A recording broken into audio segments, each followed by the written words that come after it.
The MotoGP main Grand Prix in Assen this weekend was perfection personified by Pecco Bagnaia. Yeah, that was not easy to say. That was like the fifth take. But before I jump into everything that happened on Sunday in Assen, please, if you could subscribe, help us grow here on YouTube. And a fun little fact, I basically respond to every single comment. So come say hello. And don't forget to join me for the Monday morning MotoGP podcast, 10 a.m. Pacific time, live on TikTok and then reposted over on YouTube. Please check it out. Well, back to the action, because Sunday was kind of a repeat of Saturday when it comes to Pecco Bagnaia getting the whole shot, disappearing into the distance, and no one could touch this dude. I mean, Jorge Martin tried. Jorge was running an extremely fast pace. It wasn't good enough, though, and those two were clear of the field by a long, long way. Pecco Bagnaia ends up winning the race by over 2 seconds. Jorge Martin was another 10, 15 seconds clear of the rest of the pack, and the race-winning time was 30 seconds faster than last year. These bikes are flying. Now, if you were looking for wheel-to-wheel action in general MotoGP mayhem, you had to look elsewhere, because the leaders, they weren't giving us that. They were giving us really intensely fantastic riding.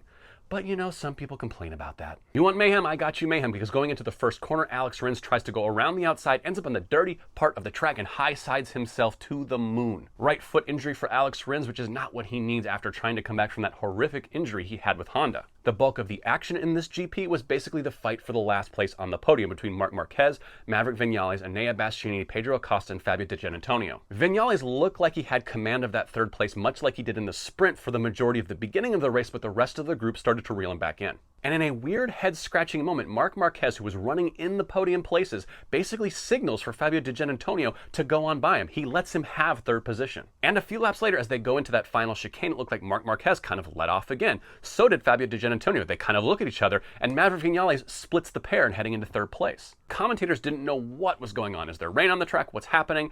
And what ends up kind of being the case is that Marc Marquez was having tire pressure problems, because Marc Marquez was starting further back on the grid, and I think he and his team were counting on him kind of running mid-pack at the beginning, getting some heat on that tire, letting the pressure come up, and then he could push. But because he was leading that second group and nowhere near the first, he wasn't getting any heat on that front tire, and he was below the minimum tire pressure, which means he was going to get a penalty if he didn't drop behind Digia and claim some of that dirty air for himself. It is a weird new wrinkle in strategy when it comes to this tire pressure things, because they're setting these pressures so precise, and they need to figure out, okay, am I going to be running by myself where I need to pump it up and not risk it blowing up on me?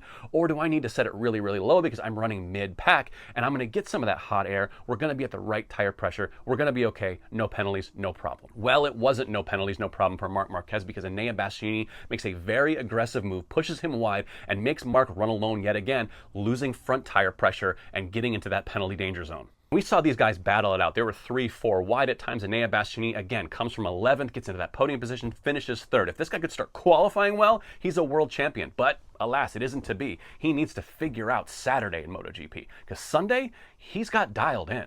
Marc Marquez finishes fourth, and despite a late mistake, Maverick Viñales ends up coming home in fifth, with Fabio Giannantonio in sixth, Pedro Acosta crashing out right behind them in a lonely, lonely seventh place, and an even lonelier place in the gravel trap. But wait, there's more. Do you remember track limits at Assen? Yeah, Brad Binder hit it twice in the last lap last year, losing a podium both times. But this year it was Maverick Viñales falling victim to the track limits gremlins, where he hits the green coming out of that final chicane and has to forfeit fifth place to Fabio Giannantonio. But wait, there's more. You may have guessed it. There's a tire pressure penalty coming from Marc Marquez, which pushes him out of fourth place, 16-second penalty, which promotes Fabio Giannantonio into fourth place, just off the podium, the top GP23 on the grid. And let me tell you, there is no faster rider in MotoGP than Fabio Giannantonio when he's fighting for a new contract. And that's all I got from you from MotoGP in Assen. A perfect weekend from Pecco, a fast weekend but not quite good enough from Jorge, and another late race masterclass from Enea Bastianini.